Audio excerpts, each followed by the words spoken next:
भारत को पहली बार G20 देशों के सम्मेलन की अध्यक्षता का मौका मिला। ये गर्व की बात रही कि देश में इस आयोजन के लिए मध्य प्रदेश के इंदौर शहर को चुना गया, जहां 13, 14 और 15 फरवरी को G20 देशों की कृषि आधारित बैठक हुई। इसमें अलग अलग देशों के 100 डेलीगेट्स और यूएसए के प्रतिनिधि भी इसमें शामिल होने के लिए पहुंचे।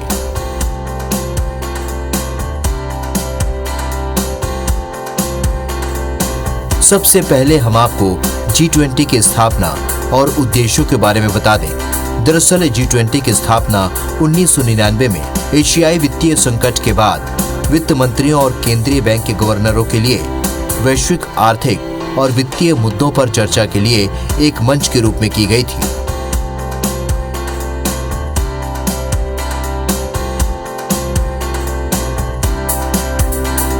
और अब आइए आपको G20 का मतलब भी समझा देते हैं कि आखिर G20 है क्या। G20 का मतलब group of 20।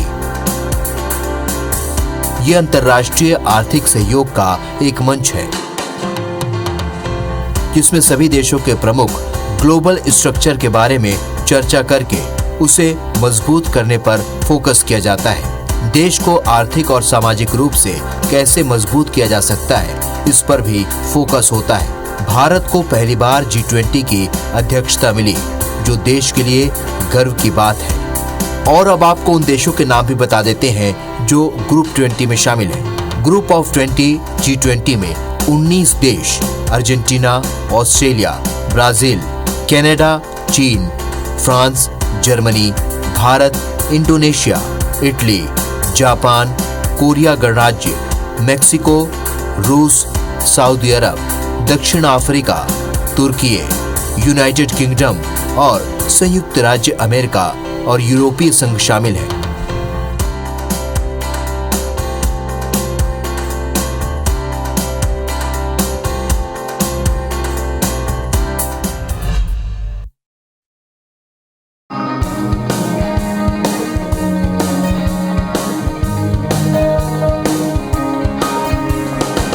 Business capital Indore में G20 समिट में हिस्सा लेने के लिए 20 देशों के प्रतिनिधि मेहमान और अंतर्राष्ट्रीय संगठनों के साथ ही करीब 100 डेलीगेट्स इंदौर पहुंचे थे।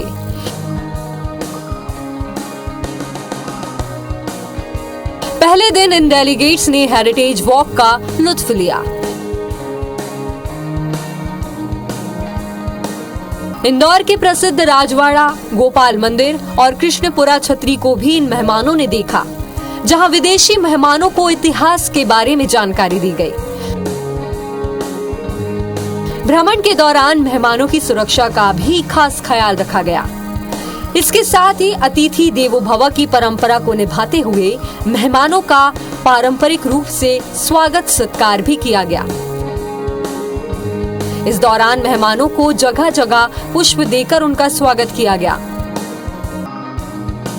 बोलिया सरकार की छतरी पर रागिनी मक्खर के ग्रुप ने सांस्कृतिक नृत्य की रंगारंग प्रस्तुति दी। इस डांस को देखकर मेहमान मंत्रमुग्ध हो गए। खाने का लुत्फ उठाते ये विदेशी मेहमान इन दिनों इंडिया के इंदौर के दीवाने हो गए हैं। और हो भी क्यों ना, जायकों का शहर इंदौर इन दिनों उनकी पहली पसंद बनने के साथ ही देश भर के अलावा दुनिया भर में चर्चा जो बटोर रहा है। अपने खाने के साथ अपनी मेहमान नवाजी के लिए मशहूर मिनी मुंबई इंदौर में G20 समिट के दौरान यहाँ आए 20 देशों के डेलीगेट्स ने यहाँ के खाने का भरपूर आनंद लिया। चाय की चुस्की हो या फिर इंदौरी पोहा, ये सब उनकी पहली पसंद बनता दिखाई दिया।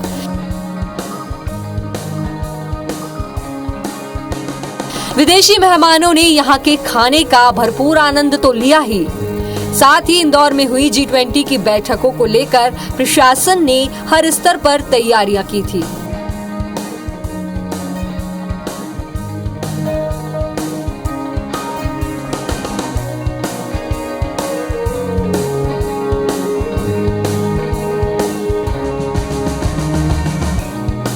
क्योंकि ये देश के साथ ही इंदौर के लिए भी एक बहुत बड़ा अवसर था।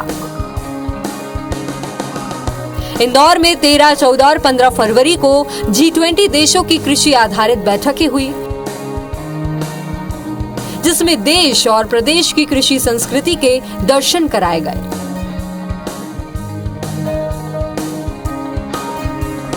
साथ ही मध्य प्रदेश सहित देश के विभिन्न राज्यों की कृषि व वन संपदा को प्रदर्शित किया गया।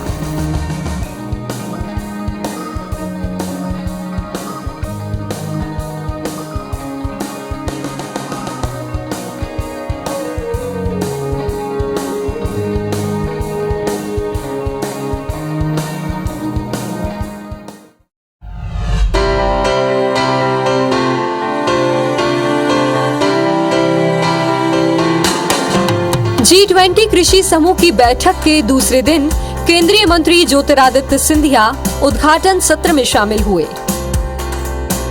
सिंधिया ने बताया कि भारत की पुरानी विरासत मोटे अनाज का लाभ एक एक मनुष्य को मिल पाएगा।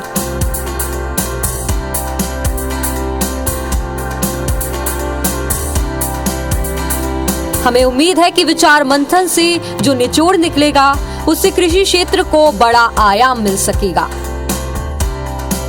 हम 2030 तक ग्लोबल ड्रोन हब बन जाएंगे।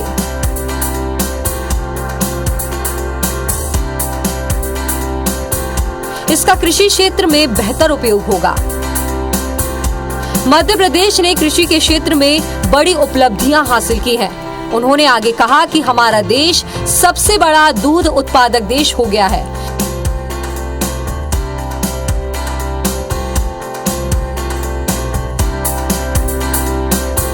फल सब्जी के मामले में दूसरे और अनाज के मामले में तीसरे स्थान पर है।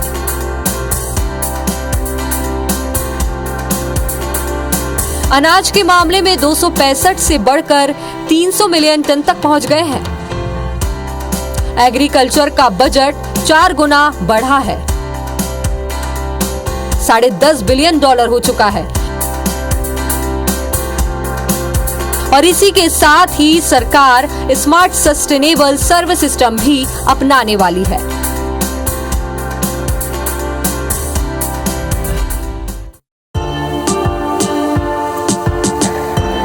महोत्सव का मुख्य उद्देश्य। इस महोत्सव का मुख्य मकसद स्वच्छ भारत के साथ ही स्वस्थ भारत भी था। ये महोत्सव जैविक प्राकृतिक खेती करने वाले किसानों और ग्राहकों के बीच एक सेतु के लिए था। ग्राहकों को रसायन मुक्त कृषि उत्पादन और किसानों को उचित मूल्य मिल सके, ये भी इस महोत्सव का मुख्य उद्देश्य रहा। हर दिन सेमिनार का आयोजन। महोत्सव के दौरान किसान और कंपनी द्वारा स्टॉल लगाए गए। हर दिन संगोष्ठी का आयोजन भी किया गया, जिसमें गौ आधारित खेती, जैविक जीवन शैली और स्वस्थ भोजन पर चर्चा हुई। इसके साथ ही doctor Khadar Vali, millets man of India और मशरूम के क्षेत्र में ख्याति प्राप्त वीना देवी ने सम्मेलन में विशेष रूप से हिस्सा लिया। मिलेट फसलों के बताए गए फायदे। मिलेट फसलों को भोजन में शामिल करने के लाभ भी यहाँ पे बताए गए और किसानों को मिलेट की खेती के साथ अच्छा लाभ कैसे हो, ये भी यहाँ पे बताया गया। मिलेट के लिए किसानों को अच्छा बाजार और भाव मिल सके, इसकी जानकारी भी यहाँ पे दी गई।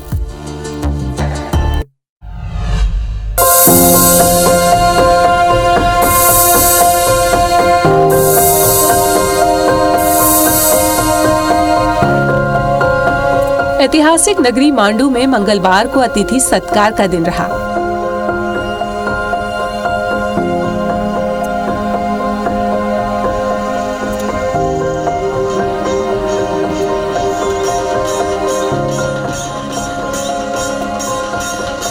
यहाँ G20 देशों के विदेशी मेहमान पहुंचे तो उनके स्वागत में लोक परंपरा का खास ध्यान रखा गया।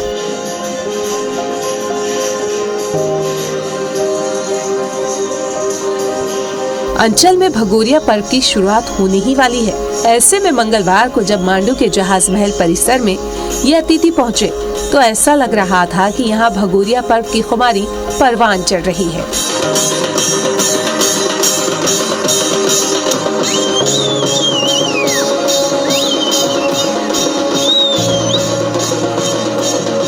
जब लोक परंपरा से अतिथियों का स्वागत किया गया और इसी दौरान अतिथि भी अपने आप को इस रंग से दूर नहीं रख पाए। अतिथियों ने भी भगोरिया नृत्य में अपनी सहभागिता करके ये बताया कि संस्कृति के रंग भले ही अलग अलग हो सकते हैं, लेकिन जब जिस धरातल पर पहुंचो तो उस संस्कृति के रंग में रंग जाना भी एक परंपरा है।